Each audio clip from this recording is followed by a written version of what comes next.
ஈமான் முஸ்லிமை பற்றி பேச வந்தில்லை.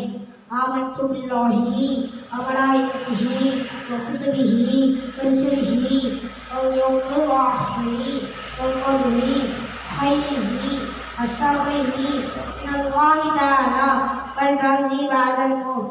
அல்லாஹ்வையும் அவனுடைய மலக்குகளையும் அவனுடைய வேதங்களையும் அவனுடைய தூதர்களையும் கியாமத் நாளையும் நன்மை தீமையாகவும் அல்லாஹ்வின் புறத்திலிருந்தே ஏற்படுகின்றன என்பதையும் மரணத்திற்கு பின் உயிர்ப்பித்து எழுப்புதலையும் நான் ஈமான் நம்பிக்கை கொண்டேன்.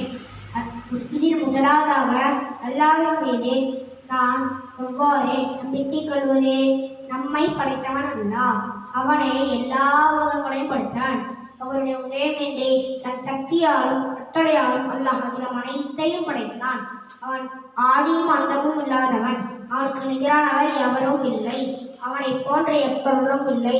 அவன் ஒவ்வொரு பொருளின் மீது சக்தி பெற்றவன். அவனுடைய நாட்டமின்றி அகிலமெல்லாம் சேர்ந்தாலும் ஒருவருக்கு நன்மையோ தீமையோ செய்துவிட முடியாது. ஆனால் படைப்புகளில் அவருடைய உதவியோ ஒத்தாசையோ இன்றி அல்லாஹ்வே எதையும் செய்ய சக்தி வாய்ந்தவன்.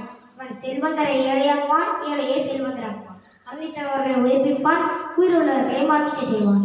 நோயாளிக்கு சுகமளிப்பான், துன்பங்களை தீர்த்தளிப்பான். சிறிய பெரிய எல்லா தினங்களும் அவன்தான் நிறைவேற்றியிருப்பான். அவன் யாரையும் பெறவும் இல்லை, யாராலையும் பெறப்படவில்லை.